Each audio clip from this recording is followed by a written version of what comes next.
دا کم انسان چې تاسو ته ښکاري دا چا چې قتل کړی دا کم انسان چې تاسو ته ښکاري که نه. السلام علیکم ملګرو، دا په سایډ سکرین باندې چې تاسو ته کوم هلک ښکاري د ده نه ایاز نوم دی، زموږ تکړه مشر د تکړه ملګري چې دی نو دی خوری دی، د دریو خویندو ورور دی او په فرسټ ایئر کې چې دی نو د سبق وي. پرون نه په بل ورځ په 14 تاریخ باندې چې دی نو دی اغوا شو او پرون د لاش برآمد شو سهار په 10 بجې باندې د جنازه وه په دې په کلي کې. او نن چې دی نو د ده دا سړی ونیوی شو. تاسو ورته چې هر څه وایئ، قاتل که ورته وایي که انسان ورته وایي که ایکس واي زیډ بل څه نوم ورته وایي، نو دی چې دی نو دی ګرفتار شو. ډېر لوړ چې کوم څومره هم پولیس په دې کې چې چا هم منډه او ستړي کړي دي، نو هغې د ټریبیوټ پیش کوو چې قاتل یې ګرفتار کړو سره د اعلی قتل پستول باندې په کوم باندې چې ده په بېرادرۍ سره د ایاز چې دی نو دی شهید کړی دی. ګاډی چې هم کم ګاډي دپاره چې ایاز شهید کړی شوی دی، نو هغه ګاډی چې دی نو هغه هم د باجوړ نه چې دی نو دیر پولیس برآمد کو.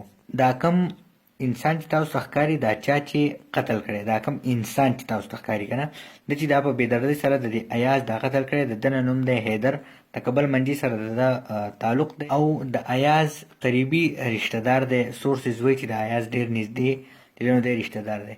بهرحال که 2-3 ورځې مخکې یا په دې روژه باندې مونږ مختصر شانتې نظر وغورځو، نو پرون په سوات کې یو هلک لګېدلی دی، خپل پلار یې په تبر باندې وهلی دی او مړ کړی دی انتهایي په بېدردۍ سره. هغه هم ګرفتار شوی دی. اوس لږ ټایم مخکې ما ته میسج نیوز راغی چې یار په کالام کې چې دی نو 2 وروڼو په کچه شانتې لاره باندې جګړه کړې ده او دواړه چې دی نو انا لله و انا الیه راجعون. بیګانه په بله ورځ یعنې 2 ورځې مخکې په درګۍ کې هم 2 وروریانو په لاره باندې شر کړی دی. یو وی چې موږ پکې ګیټ لګو، بل وی چې نه به پکې لګو.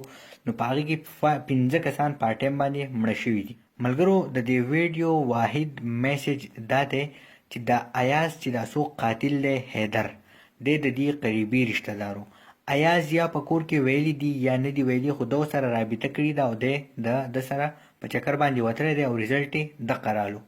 د دې خبرې مطلب څه شو چې اعتبار ټرسټ زمونږ د معاشرې نه بالکل ختم شوی دی. نو قدرمنو، ستاسو په کور کې چې څومره هم ماشوماني، ستاسو چې څومره هم بچي یا ستاسو څومره هم کشراني، د خدای لپاره په هغې باندې چیک اینډ بیلنس ساتئ، په هغې باندې نظر ساتئ چې هغه د سهار نه د ماښامه پورې ماسخوتنه پورې څه کوي، د چا سره کیني، د چا سره ګرځي، په څه ټایم کور ته راځي، څه ټایم د کور نه بهر وځي.